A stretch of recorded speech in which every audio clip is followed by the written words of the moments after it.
And here we are. Hello, everyone. Are we on? I don't want to be. Yeah, no, we're on. Awful. Hi. Hello. So,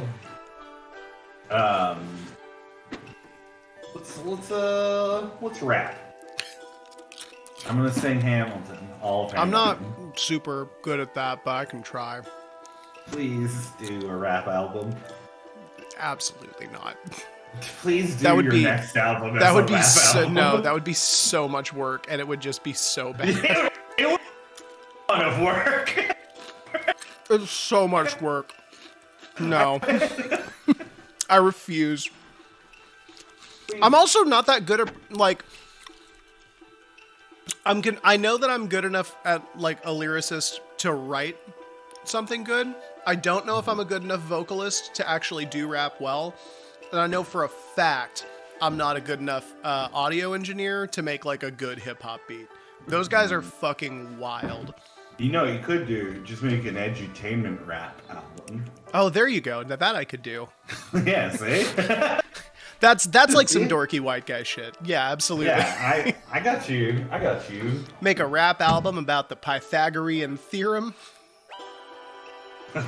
Cool. It's pretty tight, right? I wish more. Do you think so? A lot of like old-timey math guys were also philosophers, like all of them. For sure. Do you think it's still a thing? We just don't know because we don't follow new-timey math guys? I mean, it would make sense, right? I don't know. I see. Here's the thing. I don't know what the through line was. That maybe it's just because we hadn't discovered anything yet. So they were just mopping up. Was that some philosophy? A cave? Let me tell you something about caves. So yeah, welcome to another regular episode of the Terramundi stream. Sorry guys, I promise we are actually working on getting the playtests set up and ready. We had stuff fall through with multiple playtesters that we're not able to start this soon. So one of our playtesters hurt himself, and I wish him recovery. Okay. I thought you were referencing us hurting Elstragoon's feelings in our last episode, but then I remembered one of our friends had like surgery, and I was like, "Oh yeah." I'm legitimately worried about this Elstragoon thing. As an ass Taylor, I am neurotic. You know. A little bit. I don't believe it. And so the smallest things send me spiraling. I'm legitimately concerned we lost Elstragoon. I can't think because I realize this is a lot of like my feelings are a lot of pressure to put on other people. You can't leave me or I'll die. I have to go pee. Yeah, but do you hate me? I told you I had to leave at like this time. I have work. Okay, but like, can you say it though? Just like say it just for me. Just say it. Oh, that I hate you? Yeah, because that's what I fucking do. I fucking do now. Have a positive spin on it. So yeah. We are gonna walk. Okay. We said some things. We said some things in anger last week. Not really anger, but like probably some stuff. Frustration with design. Yeah, exactly. Working through some of those more volatile emotions. Well, I mean, like I am from like an era of gaming. Like my model, and I think like where we both are at, and where our heads have been like hard encoding things. That is the design. Like we tend towards that kind of thing, crunchier side of things. Yeah. Having rule sets that accommodate And obviously, that's not all game design, and maybe I was just like, I knee-jerked in the other direction. That is not to say that I think everything we came up with... In fact, I think a lot of it is good. I think we do want to get rid of feats still, generally. Like, we want to use traits as we defined them with, caps on them. Yeah, I think what it was last week was we were pitching a lot of ideas and doing it poorly. And so I know that, like, with El Dragoon, like, the big thing was, like, this feels like we're just giving everything over to GM Fiat. And we talked about it after the stream, and, like, the thing is we're not. We know we just want to move it over to a different mechanically heavy system, right? And what we didn't do last week on stream, we didn't do a good job of illustrating what those new systems actually look like, right? And how they would function, how they would be regulated, and particularly how they are not, right, going to just be left up to, the players themselves. So let's start with some easy ones. Let's revisit crits really quick, because I know that was something that you had commented on over the course of the week. We're just making crits just highest number on the die, right? Yeah. So, like, I do, like, here's the thing. I think there is value to having a more, like, why, maybe this is the engineer in me. I think the idea of a crit tolerance is cool. Like, can go up with functionality. So ±2, ±1. Like, as long as I guess within this range, I get a crit. But here's the thing. We're talking about moving away from what we were doing because it's fiddly. And that's just more fiddly. So I think with that in mind, highest number, explode until you stop's fine. I also think taking that from Savage Worlds, like they use a constant explosion. They have a very pulpy game. It works. We want to make a game that is high action adventure. Let's try it. Yeah, I totally agree. And this definitely gets around the whole idea of, like, it's another thing players have to keep track of. So this kind of gets around that. Yeah. We are getting rid of feats, is what we talked about. I think what we said is that every province is going to have, I think, like, one or maybe two feats at the end of their, like, improvement tree or their skill tree. Well, I mean, like, so, like, we don't have to make trees gigantic is the thing. Like, we can have them placed, like, kind of casually throughout the province. It can be a couple of different actions that tee off at, like, a capstone. I actually did take the week and I made up, like, a mock-up of what some of these might look like. If you're looking at the stream right here, these are the tables for the spoiler and for the croaker. So the basic idea that I had is that any skills that you're buying on your province's tree would just cost the regular amount, whatever it is. We can do, like, 5 points for, one thing. Or another thought I had was, if I have, let's say, for example, a 2, right? A +2 when I'm trying to diagnose stuff. And I want to bring it up to a 3, then it costs 3 points, right? And then the basic idea is that if I am a croaker and then I decide, well, you know what, I really want to learn, like, how much stuff is worth, and I want to develop that skill out, then if I'm going outside of my province's skill tree, it costs double. So bringing appraisal up to a 3 instead would cost, 6 experience points, or petty coin, or however we're planning on doing that. Where this system does get kind of cool is when we get down past the 2 initial skills, we would be looking at something where you can kind of branch out within the province itself and take on, like, a specialty. So, for example, here I have Let me actually gonna. Oh, can I not do that? Don't think I can.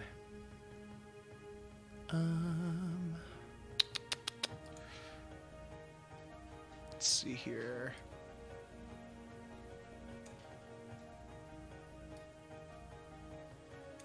Okay. Sorry, I was just trying to fiddle with the dimensions on this guy. There we go. Okay, so let's say I want to be a croaker that specializes in, like, field medicine, right? I want to be able to heal people, like, on the job site, not having to, like, take them back, or at least, like, get them stabilized. So that would be something in field medicine. Within that, we have 3 different areas of specialty, each one leading down to the next. So there's anesthesia, if I'm trying to make somebody comfortable, either like for some kind of like a painful operation or like a surgery. There's stabilization, like if somebody is actually dying, like just getting them to a point where they're not going to die. Sure. And the idea for these, right, is that for anything you take points in here, right, I would say, like, let's say anesthesia, currently that is a 0 out of 5. What that basically means is that if I'm trying to anesthetize somebody, I can roll for it regardless of whether I have the skill. Sure. Yeah, it's just that I don't get any bonuses. Now, if that goes a 1 out of 5, suddenly that means I get an additional +1 on whatever I'm rolling to make that happen. Right. So it's really simple. Nothing is guaranteed. It's going to prevent characters from getting super overpowered or anything like that. Yeah, and then you have these specializations, like you can go into like internal medicine. You can be more of a like magician-based croaker, which is kind of where we got the idea for like the Lazarus tap. And that would be like a good entryway into kind of keeping some of the old feats. The idea that I had was that at the end of each of these trees, we have like a feat that would apply towards whatever specialization you've gone with. So I was thinking about this. I don't think we need to behold ourselves to at the end of things. I think we can place these like capstone feats kind of indiscriminately, because I was thinking about like what's our magician? Weaver. Like Weaver might be a good example where we might want to start those with like a feat, because you get to cast spells with those. But like as you can still invest in these on rolls that everyone can do. Obviously, not everything's going to be like. I think a lot of the trouble we were running into before was we were trying to cookie cutter everything, but things aren't cookie cutter, right? They don't have to be. Things can be different and unique. That is the point of specialization. So let's lean into that. Yeah, I totally agree. So on that note, if we're going that way, one of the ideas that I had was. Let's take this table over here. I'm just going to pull up the editing on this real quick. I also had a note about like multi-classing, just branching out into other provinces. Okay, yeah. That falls within the like auspices of our game and like the narrative of our game. Yeah, go for it. What do you got? So you can, and this is sort of based on the model that I had before, but like basically when you build a character, you start as a province. The province is your job, right? They're not like a class. It's your job within the caravan. These are the things that you are fucking hired on, contracted to do for the caravan. And so when you're buying these skills, these like trait trees, they cost just that amount of experience points or petty coin. I think we decided on petty coin, but it costs that normal level up amount. Yeah. If you are going into another province to buy things, they're twice as expensive. And that is because you're moonlighting, right? This is like something that you are doing on your off time. You're investing your personal time into learning these things. So you're putting in twice the amount of work to get it done. And that's why they're twice as expensive. If you want to change provinces, and this is something I kind of stole from Cyberpunk, if you want to change provinces, that's fine. You move your marker over to the province, but you're basically recontracting. So you have to spend a certain amount of money within this trait tree in order to move to another one. Yeah. So you can still, because like this is your job now. We can't have you flim-flamming around about like your interests because we need somebody to do this thing. If you want to change later and invest time into something, that's fine, but you got to finish out like the stuff that you were hired on to do. And that is to stop people from min-maxing in such a degree that you were taking like one level dip of Warlock, right?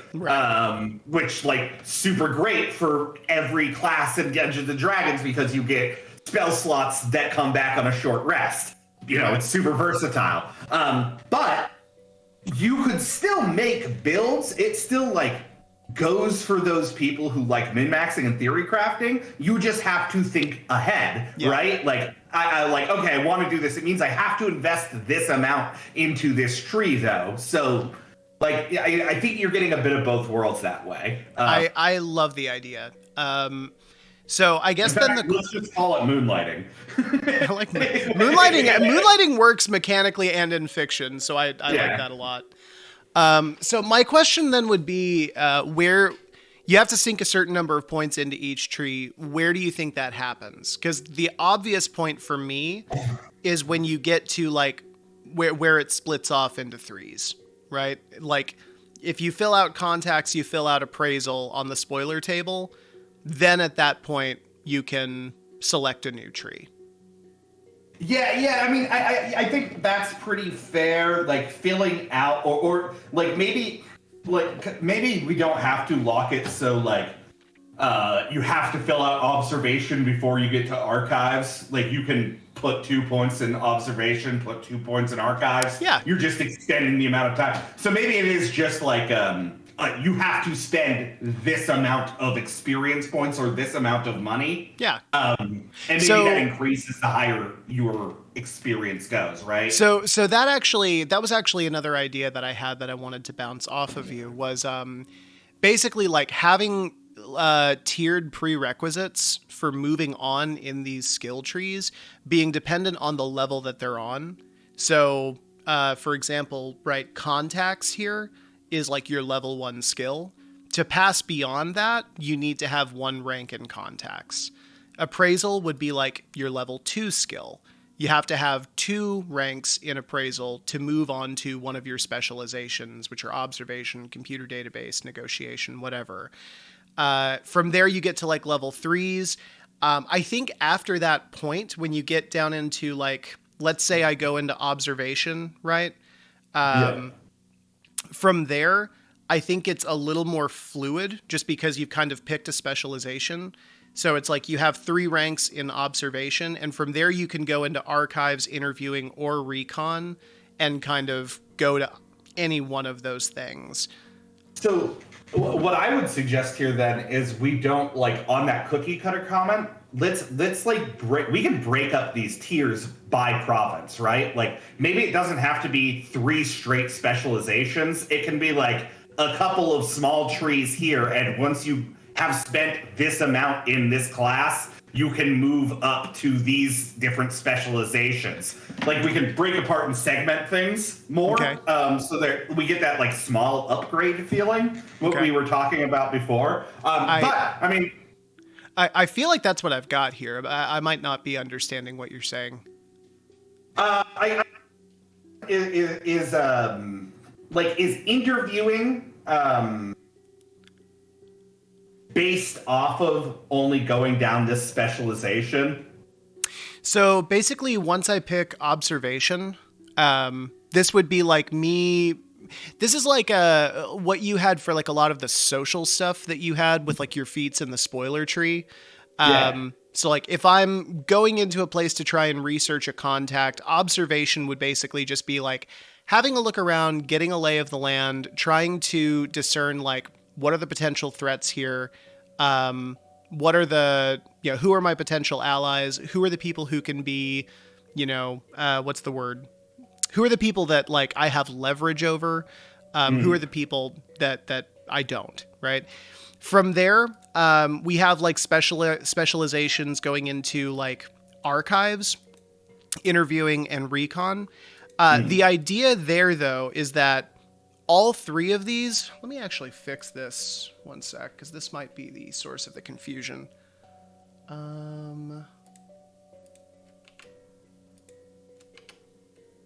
Okay, does that change make more sense? I'm not seeing any difference. So, hang on, let me... Oh! You are watching the stream, right? Yeah, I'm watching the stream. Okay, cool. Yeah, so the way that I originally had it is kind of what you have here in the middle, where it's literally a linear progression going down. Yeah. But my idea was that once you have 3 ranks in observation, you can start filling out archives, interviewing, or recon. Oh, okay. Yeah, so then we are talking about the same. Okay, cool. From what's on the screen, it looks different. It looks, I just had this straight down. Yeah, no, well, I think actually it was. I had been playing with both models. You can kind of see it in, like, if you're looking over in the Magician thing for Croaker, you can see that I actually had it that way. But I was playing around with different models and how I felt like how it worked better. On stream right now, all I'm seeing is the linear progression. What? I'm looking at the stream. You should be seeing, you have 3 boxes on stream, do you not? Like 3 rows? 3 columns? Yeah, but it's just a linear straight down. And then when you clicked it over, can you click over to the last one? You like showed a different view of it that was like spider-ier. What? Hold on. Is this on the Google Doc? It's not actually. I was doing this on Microsoft Word, but I can totally put it on Google Docs. Hang on for me one sec. So let's... Because all I'm seeing right now is 3 options, and then observation goes straight down to... Oh, I see what you're saying. It's just how it is represented. It looks a little strange. Yeah. It's because it's trying to fit it all in like a vertical platform. Yeah, so you have it where it looks like it is. But if you look at the progression between observation versus computer database is linear. Like you have to go through old tech to get to security systems in order to get to Vault Peddler tech. Whereas with observation, once you fill that out, you have access to any of those 3. Does that make sense? Yeah, I get what you're saying. Okay, cool. And that's like what I'm more keen on. I would like to see like other ways of like these things not locking behind doors so much as like different throughways to them. Like if I get old tech to interviewing somehow, and maybe this is something we could work on if we were talking about capstone feats. Like if you're taking old tech and you're leveling it up into interviewing instead of following the other way, maybe the feat leads into it that way, like using old tech to interrogate people, that kind of thing. But this is spitballing. I think this is great. This is exactly what we were talking about. Like, this is I to make sure I understand your idea, are you talking about every box on this tree linking once it splits out? So, like for example, archives would link to security systems, and security systems could link to like money matters. I think certain. I mean, this is what I was talking about with not everything like being cookie cutter. I think like certain ones might make sense to link. Let's link them together. Just if we find a logical connection between them. Exactly. Yeah. Okay. Yeah, I'm into that. Yeah. Okay, cool. And then the last thing I wanted to ask about the trees specifically has to do with the feats. I'm into the idea of having like smaller multiple feats. Kind of sprinkled throughout this thing. Do we still want to have like the big feat at the end of the tree, or just don't even worry about it and just make it small and incremental? Here's the thing. I think certain ones like in this maybe we'll see more of like we'll have to balance them because like, oh, this one doesn't like have a feat at the end. There's no point in me taking this other than the fact that like it might make sense for my build. Yada yada. Those are my only worries about not having a feat capped at the end of a tree. Okay. And maybe the solution there is just like breaking up and having like just two boxes that like lead to each other. This one caps off here. There is no like feet at the. I don't know. But yeah. Okay. Cool. Yeah. So like, I think some of them don't have to. So yeah. No, I think that works just fine. Okay, cool. So yeah, that was my idea for the skill trees. I have, like, I think 4 of them currently built out. I was hoping to come to today's stream with all of them with at least kind of a basic outline, but work kind of got the best of me earlier this week, so I was not able to complete that. But I will finish that out. Let's work on them together this weekend or something. Yeah, totally. Yeah. No, I'm very into that. So one thing we talked about off stream, when I was like, had a moment of, I think, brilliance, where I think I found what to do with caravan resources. I don't know. We didn't talk about this on stream. I think we briefly broached the idea, but we didn't really flesh it out like we did off stream. So we talked about using them for items, and we talked about like crafting items mid-game and like putting a lot of GM fiat into this. Yeah. This is the opposite of that, really. So the players themselves are going to discover relics and like ancient antiquarian things through play, and like that's what you'll be diving for in delves and like winning in contracts, and like that's how you bump up your dude, by having like all this dope equipment. Because we started doing equipment, it felt really right. It's one thing that people commented on that felt right about the game, and it's a game about treasure hunting, so we should lean into that. Like, okay, rewards, equipment. But if people don't want to spend their money, their hard-earned petty coin that is being used to like level up and, improve your caravan, stop it from turning to shit. This is, I think, what we do with the caravan resources. We create a tree, or actually 4 trees, basically, 4 types of items that are like regular items that you use for dungeon delving and like dangerous missions. It's flares. It's a bag of ball bearings. It is some fucking Home Alone shit. It is like superior rations to bribe people. It is regular items that you buy. We have like a store chart, and this costs a D4. You roll the D4 and it tells you how well that item works when you use it. Like, this way, the real cool thing about this is we can tier things based on polyhedral die, so that we can have lower tier items be a D4. That way, if they crit, it is less impactful, because it's like a ration can only be so good, right? So like, we don't have to juggle that idea with polyhedral die, where like the lower die is technically a better die because it's easier to crit on a D4 than it is a D12, because like lower tier item, unless they use it in some clever way. But hey, I'm not. Well, and with our critical system now, that's not really as big a concern, because if you do roll a crit, I mean, it's good, but it's not. It's not like an amazing thing. It's not like a Dungeons and Dragons D20 crit. So that also helps that a lot. I will remind you that in Savage Worlds, in our game, somebody rolled like a 32 off of D4 skills. I recall, yeah. So I mean, like, I know it can, I know it can happen, but like, I would just retort with that happened one time.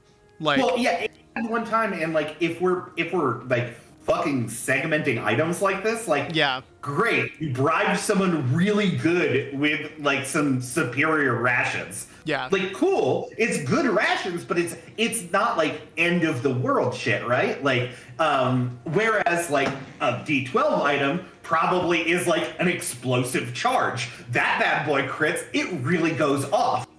Yeah, absolutely. No, I think that's perfect. You still have your pile in the middle, and you just have a sheet where you're like, oh, I'm gonna buy. And this is the only thing I wanted to talk about. Like, it's either you take all those die and like buy them in the beginning of the game, and then those are the things you have, or it is like a running store that you have in the middle of the table that at any point you reach into your bag.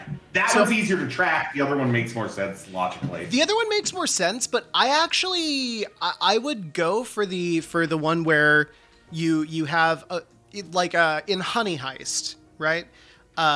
You can do this thing where like you have a flashback scene where it harkens back to you guys like planning out the heist or the escapade or whatever. I think narratively you can totally take that mechanic or that narrative justification, because again, this is a treasure hunt, right? It is a dive into a dungeon where your team is preparing for whatever might come their way.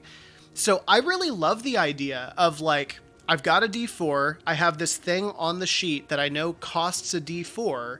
And then like, if you want, we can even write it in where like this applies maybe to like your vignettes, right? Like I want those ball bearings. So like the GM is like, okay, like this is like what happened like when you got the ball bearings. Like this was, you know, whatever that scene was. Like there's potential interplay between those vignettes. And doing like this kind of flashback scene in the moment. The biggest danger is that taking that level of a narrative approach to it might break up the action of whatever you're doing in the moment. That's what I was gonna say. Yeah, I've never played Blades in the Dark, but I mean, this is Blades in the Dark mechanic, right? Like this is. Oh, I'm not familiar. This is how Blades works. Like you do flashbacks. So I think Honey Heist might be a Blades in the Dark. That just makes Honey Heist even better, in my opinion.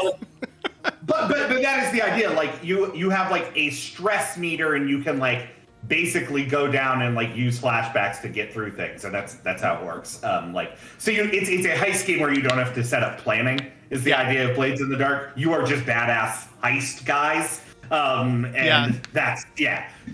So like, here's the thing. I don't know if we like lean into the narrative side of things, but I think it makes sense that like what you're saying, we prepared for this. We're divers. We just pull something off the sheet. I think it's fun. Yeah. And it's fun, also the kind of thing. Everybody loves a grab bag. Like that's. Sorry, we keep interrupting. No, go ahead. We're both very excited about this idea. Well, it's the kind of thing where like in Dungeons and Dragons, where you're always like, wait, do I have a torch? Do we have climbing equipment? Like that isn't as fun in the high octane adventure, but like reaching in your bag and pulling out a flare is. Yeah. So I don't know. I like that. No, I think that's here he is. Yeah, no, he's been here. You were on a roll, so I didn't want to interrupt you. So you're gonna write this. I think like this is what happens when it, like the general idea. This is what happens when it crits.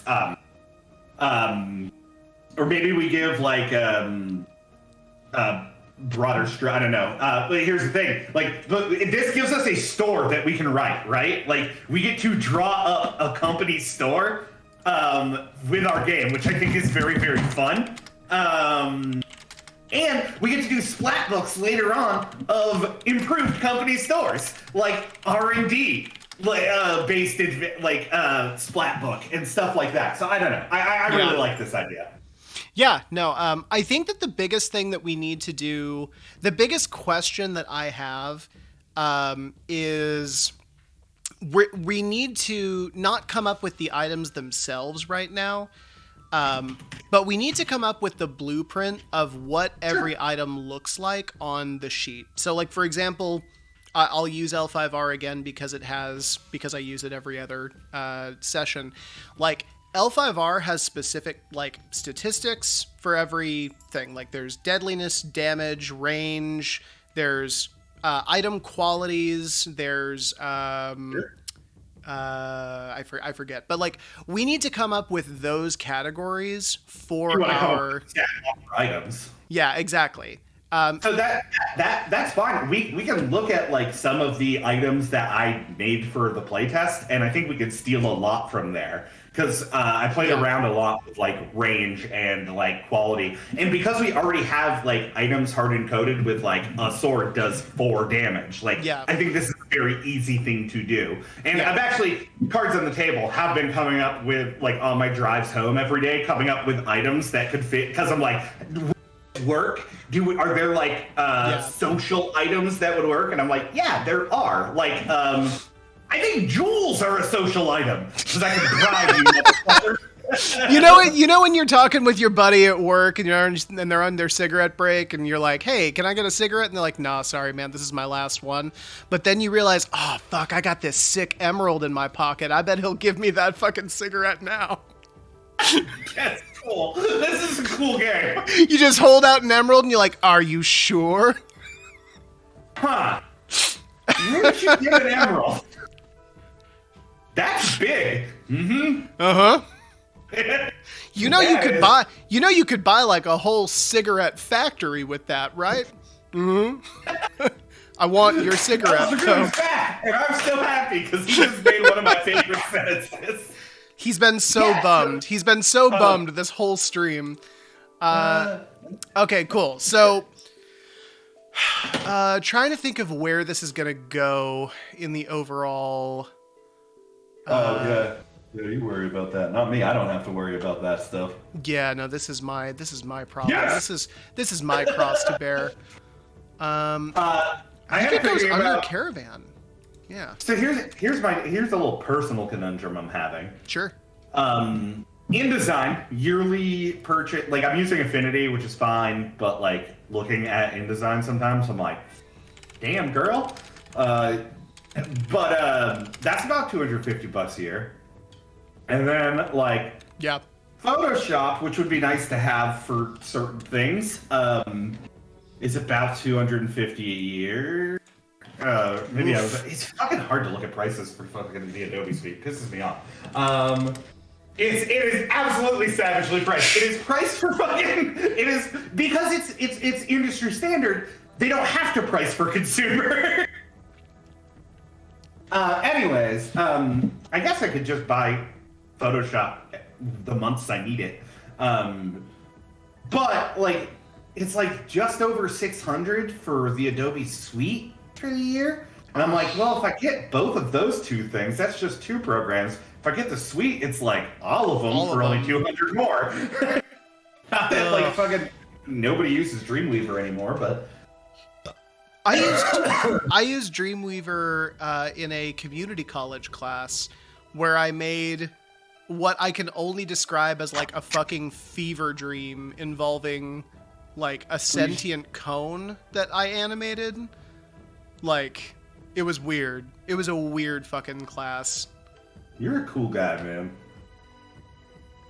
Not as cool as that cone. That's how I see you. It's an animated cone. Look, fair.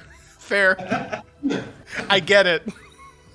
So yeah, I mean, like, I've been thinking about that. Like, I do like Affinity. It just feels like it is one of those things where, like, I bet this is. Maybe I'll try out a month and see if I like it more.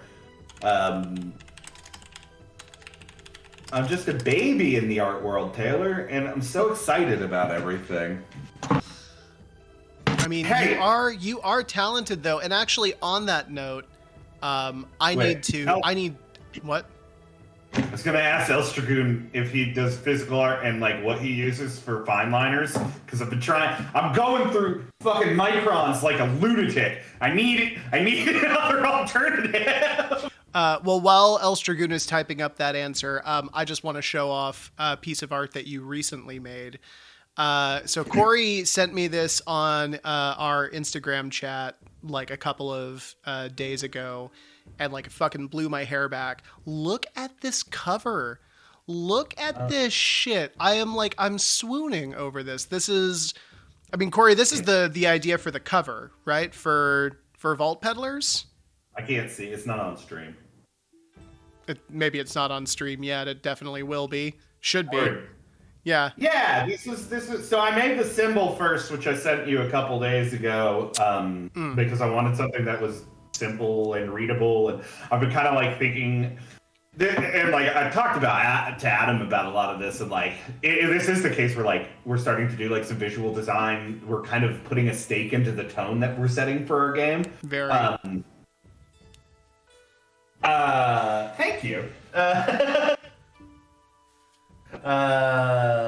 It's fucking gorgeous. I don't know. I've been talking about what a good artist Corey is for a long time, and like I say this not meaning any disrespect, although I know it kind of comes off as disrespectful, but I mean this looks like we hired a professional. Like I don't know. I'm in love with this design. So yeah, I've been thinking. I think this is like my kind of idea for a cover. I would like to keep it simple. I have an idea for like interior cover too, like acknowledgements going to just Vault Peddlers, TGS games underneath. Because I'm going to get rid of the TGS games at the bottom and then just have it on the interior. And then like if we could do like a sepia toned like page with like a cave glooming inward with like some figure standing with glowing red eyes. I'm actually working on that bad boy right now. Hell yeah. But like faded out, like, and this is like, so one of the things, like the aesthetic that like I'm trying to land is Art Deco, but the apocalypse. I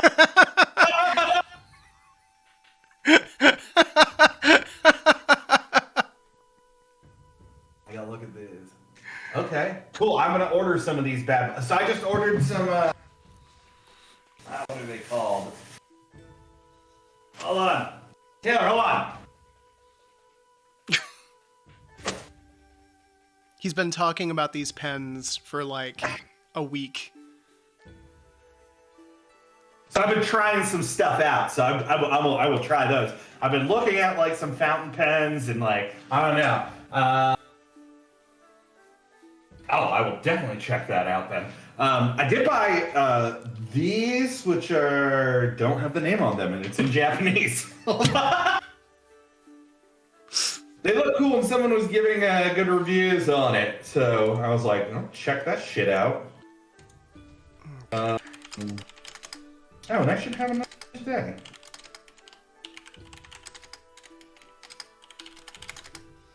The Kuretake Bimoji felt tip pens. I don't know. I'm gonna check them out. They do, yeah, they do.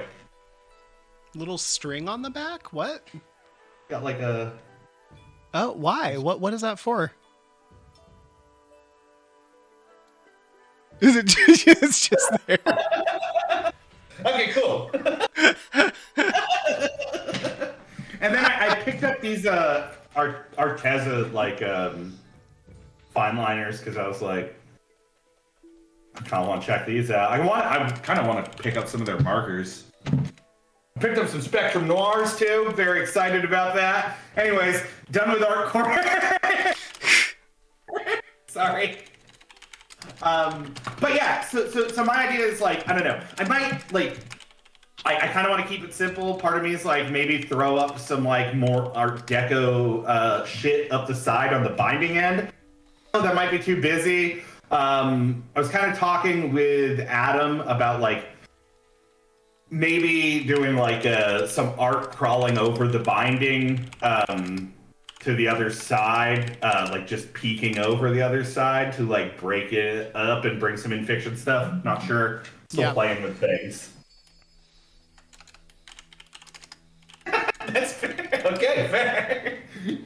I picked up a 12-pack of comics and like I would love more, but damn.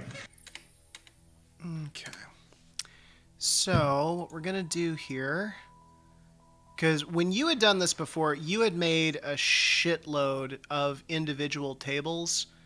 I am going to do this instead. I trust you more than I trust myself. Okay. So let's just talk categories really quick for caravan items. So obviously, what's up? Can we just use the 4 categories for the schools? No, we can't just use that. School is definitely one of those things for sure. I see what you're saying. Never mind. I misunderstood. Okay, yeah. So name. I I think we need to break up like weapons or consumables or do we need to do that? I think so. Here's my thing, right? I'm not sure what the purpose in that is going to be mechanically or narratively, because a weapon theoretically can be used for many purposes, right? Sure. If I have like a war axe, I can use it to, like that might technically be, what is it?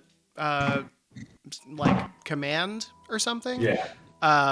Or I could potentially use it as like an R&D tool if I'm using it to like chop up materials.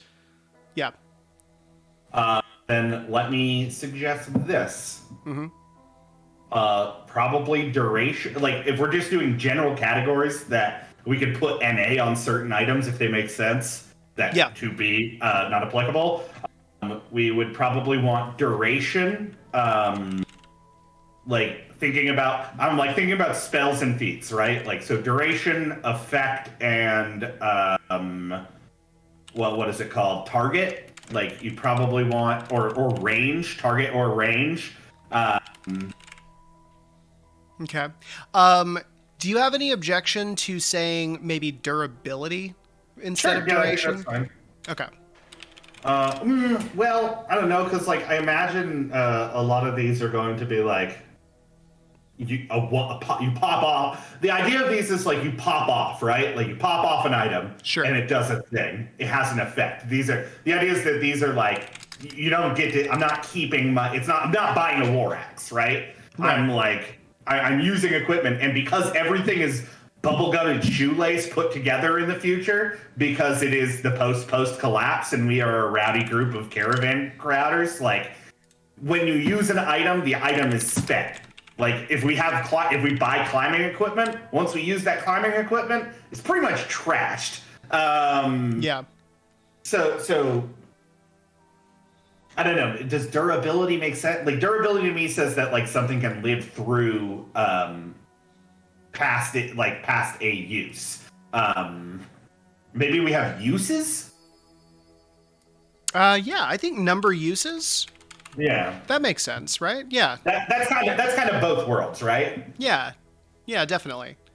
So actually, I don't know about number of uses either, because like, does that mean if I have a D4 resource that has 2 uses, I can use that item twice while not spending an additional caravan resources? Yeah, you're right. It has to be 1 for 1. Yeah, it's got to be 1 for 1. I like duration better than durability, because durability says to me like the same thing of number of uses. I agree. Yeah, so duration makes the most sense. If it doesn't have a time limit on it, then it's just NA. Yeah, it's just you use it once, and that its effect is instantaneous. Okay, tight. I like effect. Effect makes perfect sense. Target and range also makes sense. Yeah. Trying to think of what. Sorry, go ahead. We should encourage people, get up to some Home Alone shenanigans with this shit, right? Like, absolutely. That's my favorite thing. This is the one thing I love about Dungeons and Dragons is I'm gonna buy this candle. I'm gonna buy this. Mostly ball bearings. I buy a lot of ball bearings in D&D because I'm just gonna fucking dump marbles on the ground because I think that's funny. So damage. I'm gonna say damage if applicable. Yeah. Because I feel like that should be its own category. That's gonna be one that is, I think, commonly used. I would almost just keep it under effect, right? Like we can write the effect, and if it's applicable, we'll put damage under effect.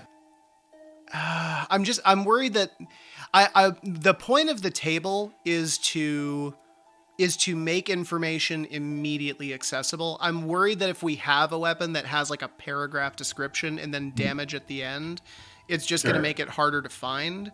Sure. I don't know. Then I'm on board. Okay, cool. Is there anything else we can think of? This is actually pretty comprehensive. We have name. We have. Yeah, I don't want to busy it too much. I think that this is correct. Okay, cool. So we're gonna leave that then. Maybe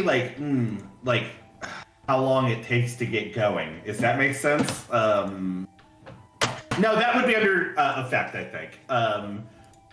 But then it's no, because most of the like casting time is what I'm thinking. Is there a casting time for this item? Wouldn't that be like under duration? Yeah, you're right. I agree. Yeah. Absolutely. Absolutely. Okay. So we're gonna start with some basics here. Let's take Elstragoon's idea. 30 foot of rope, right? So the item is rope. That's a D4 item, yeah? Sure. Duration, I think NA, right? Yes. Rope Yeah. has no duration. Damage. Instant. What? Instant. Instant. If you don't use it right this second, it's just gone. Damage is low for rope, right? Like, even if I'm strangling somebody with rope, it takes a while. Yeah, You're not strangling somebody instantly is- strangling someone. Yeah. 2? One. One? Let's do one. Okay. It's a D4 item. Whoa. Sure. All right. Target and range would be, do we want to say 30 foot rope? Yeah, 30 feet. And then effect. It's a rope. Climbing, hauling. And this is the thing. Like, not all of these are going to be like. We are going to put in the idea of it, right? Like, Yeah. people are going to get home alone on this shit on their own. So we put in climbing, hauling, Binding. tying. Yeah, binding. And great. That's awesome, quick description of rope. Cool. So yeah, I think that, like, this is like the example, right? Is like Yeah. somebody's sitting where, like, the group is sitting at the table. They have like a big pool of die, and somebody says like, okay, this situation is perfect for, like, if I had a rope, then I could totally get out of this. And they take that D4 and they say, okay, cool, now I have a rope, and that adds to whatever their thing is. Oh, what school, actually? I didn't think about that. What school would rope fall into? Is that support? What are the schools again? We R&D, R&D, command, support, and intel.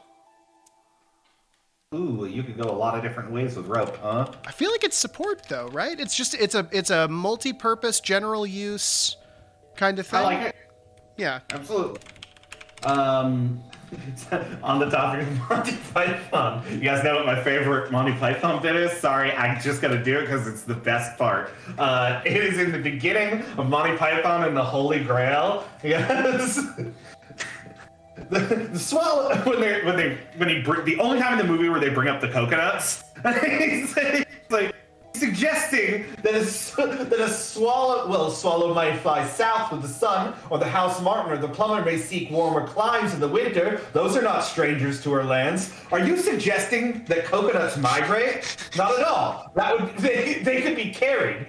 That a swallow carrying a coconut, it can grip the husk. It's not a question of where it grips it. It's a simple question of weight ratio. It's not a question of where it grips it. Kills me every fucking time. It's So good.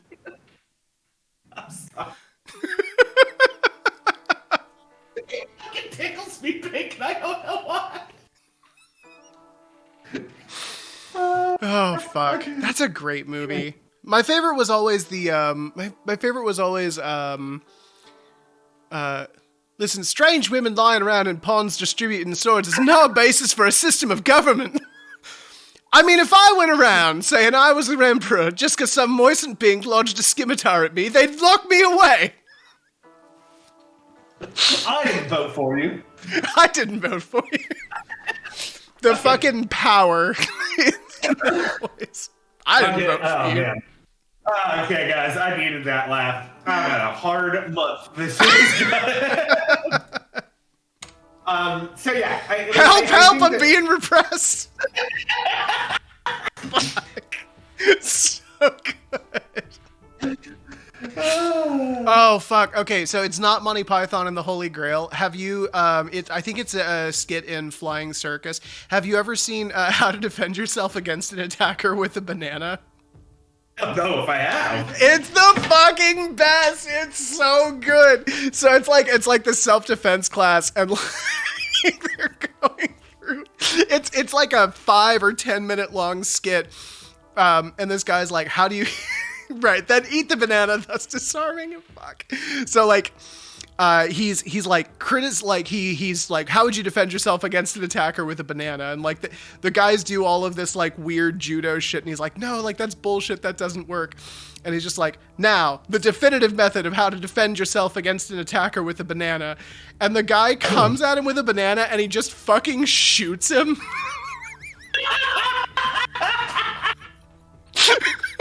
And then he bends over, he picks up the banana, he's like, and then eat the banana, thus disarming it. Amazing. It's the best. Oh my god. So fucking good. Shit. Have you Huh? Have you seen Brazil? Brazil? What? No, I'm not familiar. Terry Gilliam movie. It's like a take on 1984, I guess. It's about a like massive bureaucracy. It's amazing. Watch Brazil. It's incredible. Yeah, totally. Yeah, it's yeah. it's dope, dude. I wasn't aware Els Dragoon was such a Monty Python like enthusiast. Finally, a person I can make Brazil references with. No judgment, but that is a weird yearning to have. Oh, listen! If you watch Brazil, you will have this yearning. It's Terry Gilliam. It's great. Like, sick. Okay, so so good. Okay, so good. Okay, back on track. yeah. Okay, so how do you actually want to spend out, like, usually we stream for like an hour and a half. It's actually only been an hour. Is there other ground that you want to cover here, or do you want to just spend some time putting in items, or how do you want to do that? I really like to have a conversation about tone and presentation. Maybe this is something to do off air, but No, by all means. I am starting to gear up towards making like visual design for the game, and that presentation is going to like be very indicative of like interest and like, okay, so like I talked about this earlier. We definitely fall within like an emergent gaming market, like Into the Wild Sea, Dead in Space, which by the way I want to fucking play Dead in Space. It looks dope. Mothership has like elements of this. Is Dead in Space, is that a tabletop? I thought that was a video game. Dead in Space is a tabletop. Oh, I'm thinking of Dead Space. Dead Space. Never mind. Very different. But they have elements of this like blue collar group, like organizations that are blue collar working together, and like the precepts of the game are that. And I would like to lean into that. I also like, especially because we have tactical squad based combat kind of shit. Yeah, I think it makes sense. But like, about like the cover that I designed, does that work for you? Like, is that the presentation we want to give? Is that too like soft? Because we had a lot more goofy stuff. That is a like much more somber looking piece, isn't it? Yeah. Which I'm fine with. Like, I'm cool with that. I just think it's like, this is the conversations we need to be having about the game, because I think it's going to influence the direction that, like, especially getting into lore and adventure design, those things are going to take. And it's going to influence, like, page design quite a bit, and, like, the pictures I draw with my little marker thingies. Absolutely. I just made it myself. Yeah, so first things first, I love the blue collar take on Vault Peddlers. You had briefly mentioned this on our private chat, and like, I hadn't thought of that prior to this, but it immediately made sense.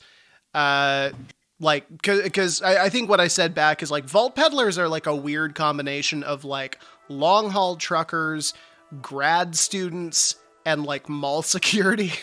Like they are multiple blue collar jobs, like all lumped into one in this kind of like post-apocalyptic setting. So taking that kind of blue collar turn on the presentation, and I guess in some ways on the writing as well. I think that the Mall Security RPG, whole nother project. Yeah, totally agree. Let's talk about that. Sorry. Actually, no, like a one-page RPG about like mall cops. That sounds incredible. Eldritch Horrors and Mall Cops. That is a game I want to run. So my question then is, how do you want to see that represented in the writing, right? Because, like obviously the way we present this game, it's not just artistic. It's also like how this book actually reads. And like, I don't know, based on the logo that she made, based on kind of the discussions that we're having about it now, it almost seems like taking maybe like a weirdly redneck approach to the writing might be. Yeah. Could we have Sam Elliott just read it? Yeah. for the audiobook. I love that.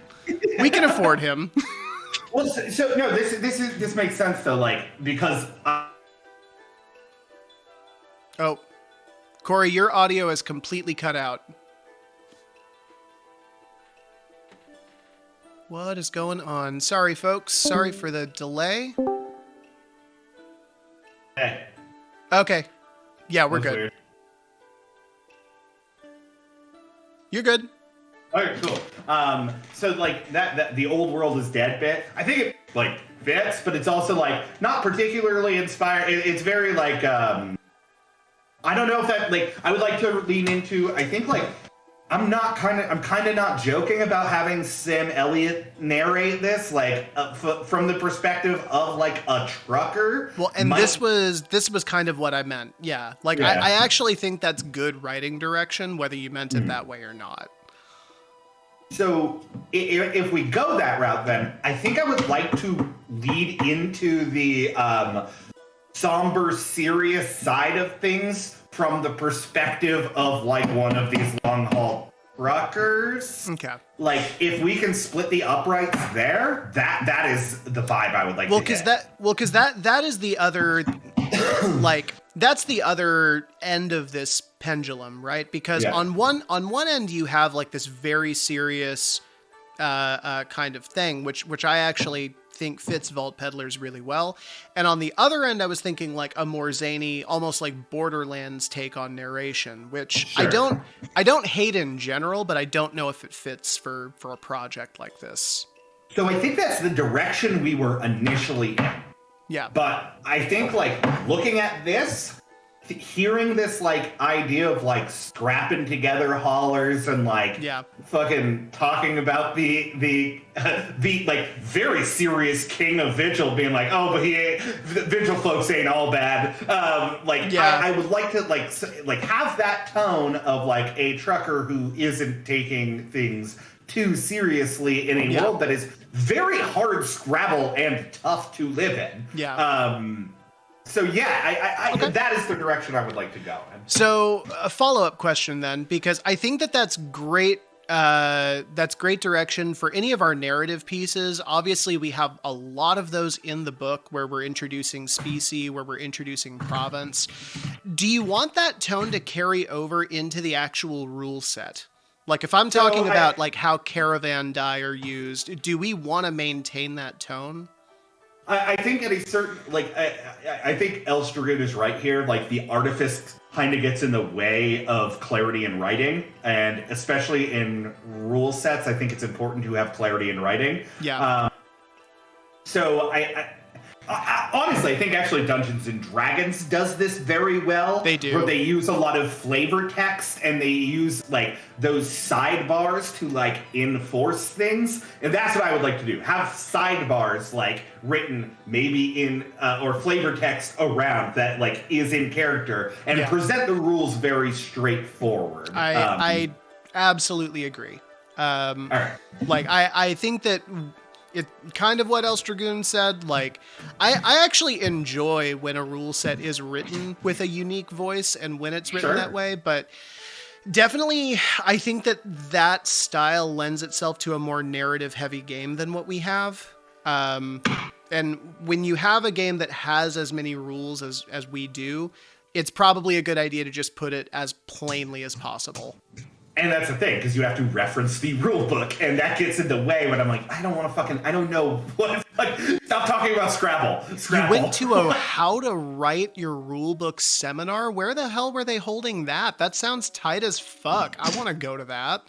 I totally agree with him, though. Sidebars kick ass. Yeah, sidebars are great. It was a Gen Con thing. Gen Con sounds rad. We need to finalize our plans to do that next year. We have to go next year, yeah. Yeah.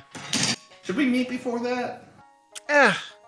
I'm sure that meeting for the first time in person at a very high stress convention where we'll have a table will be the perfect way for us to spend our first bit of time together. I'm 4'2", by the way. I was about to say. Down below this camera, I like just balloon out. It's not even like stomach. It's just like it hips. is actual balloons. It's just hips. It's just hips, and then like it only gets wider from there. All down here, this is just a bed of skin. I'm actually non-Euclidean in person.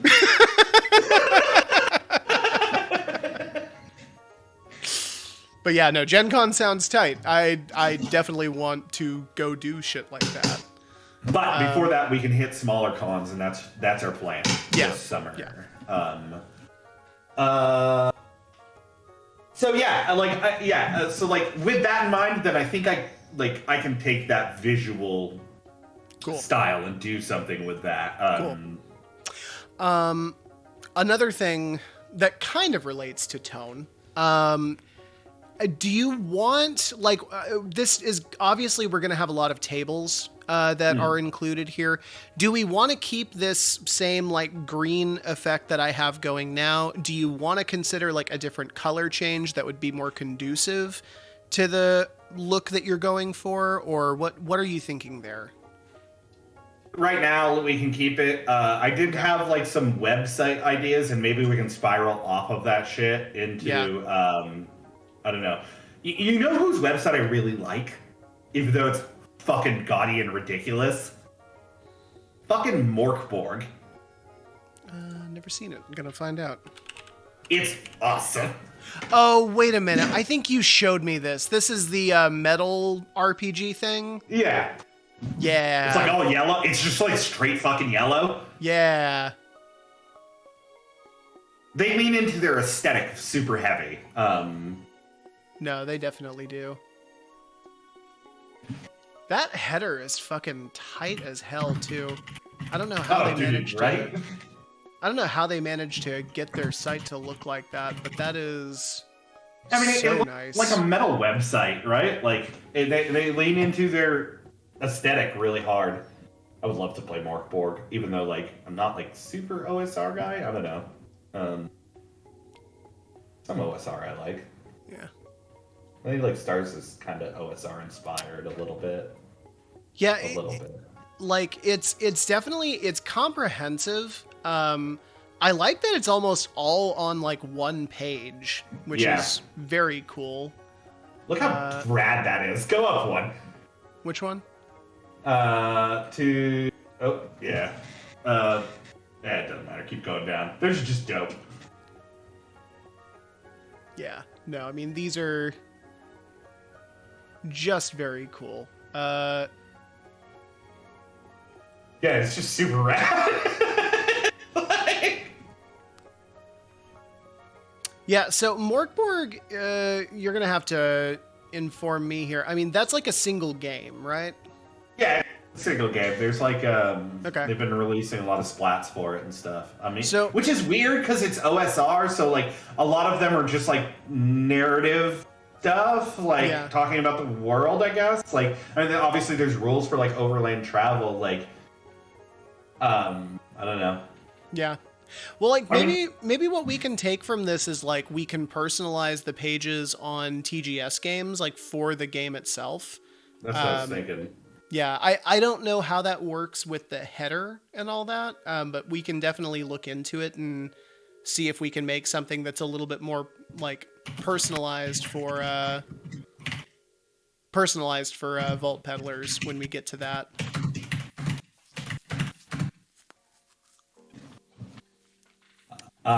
Yeah, for sure. Look, I had some idea of like something we can do with like some vector art, like field with like grass in the forefront, kind of like fading into the back, Starry Night kind of shit. Yeah. Which screams very Vault Peddlers to me. Like the idea of the campfire, like it is, I think, big, and so yeah.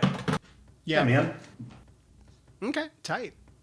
Awesome. Well, then I think that's a good place for us to go out on. I do just want to remind you that this table exists now for caravan items. So when you have like one of your ideas, one of your crazy madman ideas, either send it to me on like Instagram or whatever, and I'll put it in here, or just go to this table and, put it in yourself. Is that what you want? You want me to touch your precious tables? I no, but I also, I'll get in there, man.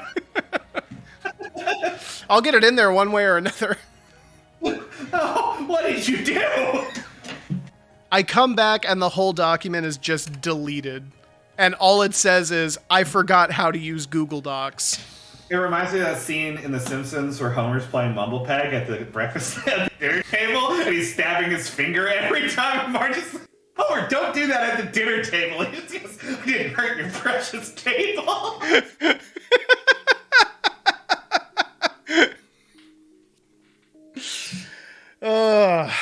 Okay, God. so quick updates then moving forward. So I promise we are working towards playtesting. One of our playtests, and then we things just got bad. Yeah.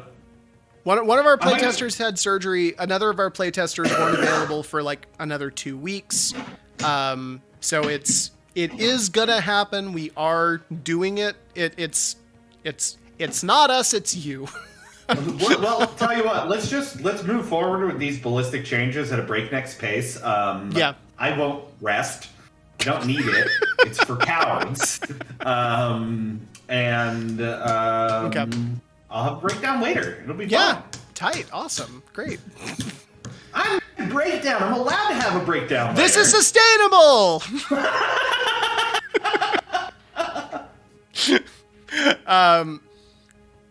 You guys should raid out. What? I don't. You I never. don't know what that means.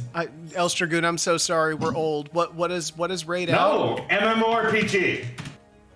Like a Twitch raid? What does that mean? How to? Is that just where a bunch of? Excuse me, sir.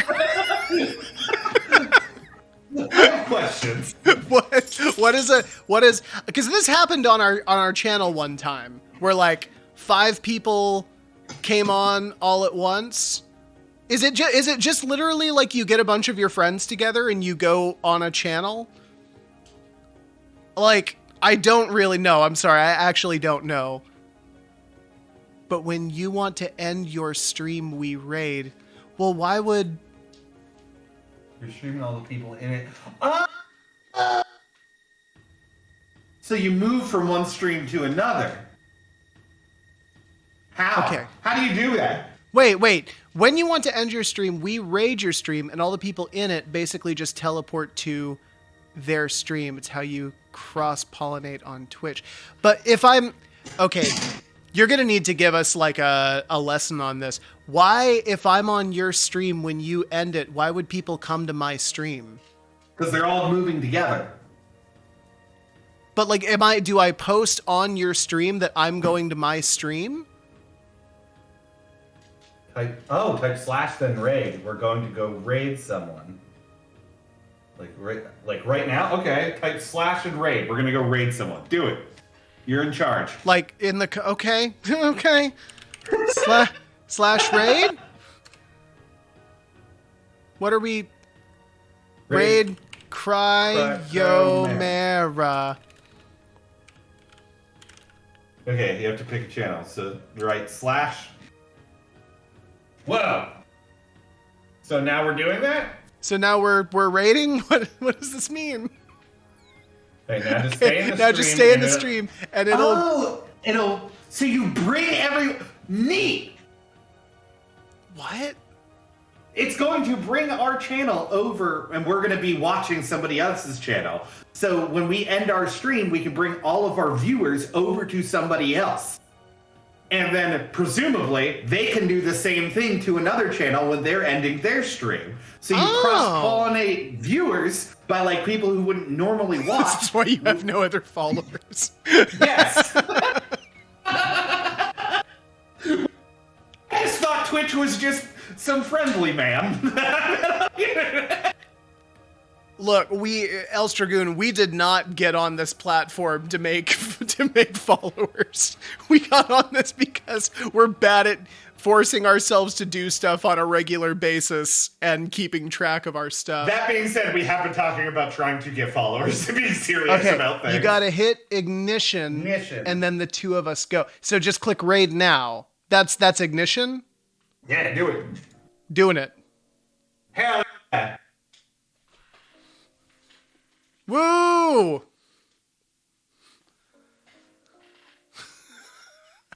I don't know what's going on. No sell promo, oh yeah.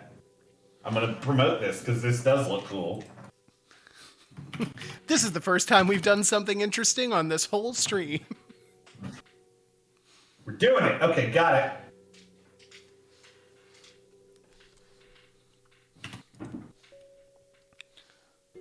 Now I feel like a pirate.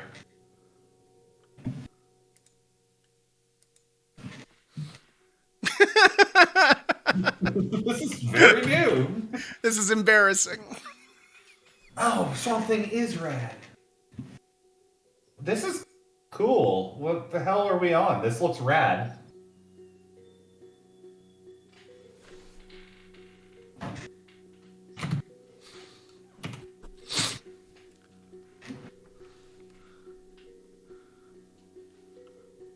I can't hear.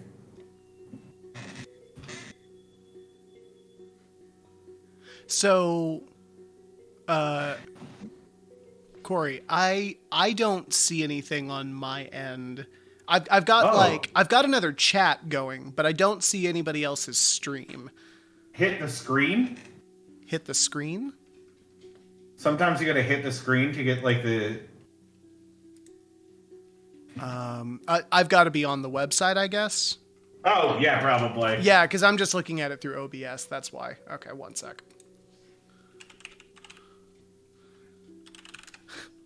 I hope that all of our viewers are enjoying watching me, an old man, navigate Twitch. No, we're not on there anymore. We're just watching now. On the contrary, we're very much live. Oh. We'll stop that. We're hosting Cryomera. Okay. Oh, so we're hosting on our channel someone else's channel. Oh! This is friendly. Seriously, guys, This is friendly, and I enjoy this. This is really neat. I hope everybody's been well. And thank you for all the ways that you've just shown kindness in this channel. I always draw Swamp Thing. I'm sure he's been in my story before. I think. By the way, this is very cool what she's doing. It has Swamp Thing. It really is. This is I incredible. believe it's still in my living room. And that was. I think because we traded. Man, we gotta get on our, like, getting into conventions and shit with other creatives. I was like, For they're real. not updating their websites, but I guess it turned out it was a good show. We're big nerds. I don't necessarily feel. I feel like a little bit of FOMO. But You I know, don't feel we too bad are, doing this but, day, like, 'cause it probably would have been stressed man, not getting anything done. The fact that neither of us knew what this was or how it probably- worked. I mean, a little That's a pretty bit. big gap in That's our fine, knowledge, but I huh? don't know that. Like, I Blind appreciate spots that. happen. Yeah, true. I'm like, This is cool. Okay, so we're gonna do this shit It's a more. pleasure to spend hump day with you. Oh, thank you so Absolutely. much. You know, I'm gonna be honest, Okay. Jack. I'm kind of surprised. Oh, that 420 blaze joke it, by yet. the way. I'm I mean, not yeah. partaking, I'm just For the saying. record, I don't think There are anybody times can where I hear was us. like, No, they like, can't. lead into Yeah. it, So I was like, oh. No, I was saying that to you. You just say, okay, just to me. Oh, because it is actually 420. Yes, it is hump day. Yeah, Yeah, 420 blaze it. absolutely. And I will probably spend it after it, just I lying in miss bed, smoking staring weed. at the ceiling. I definitely miss smoking weed. Like, Not enough to smoke weed, but not enough to risk it, but man, if it was legal, like, I do it like every, I don't know, like once a month or something like that. yeah, like, you're like in the way, Georgia. It's like yeah, it's very illegal here. Hopefully that will change soon, but I've also been saying that for years, so probably not. I just hope they cancel student loans. Wouldn't that be nice? I'll vote for Sonic, please. I don't know why that would. I don't believe for a second that Sonic would not cancel student loans. He seems like a pretty stand-up guy. Seems pretty cool, so... Please, I'll vote for Sonic. Please, I don't know why Sonic. this is convincing me. Mr. Biden, please cancel student loans and I will take you to go see Sonic 2. Buy you a Pepsi.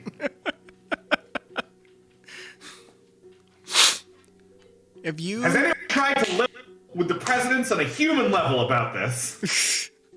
Take them to go see the original cut. Dear all existing presidents, you've all killed more people than I have. So that's not great.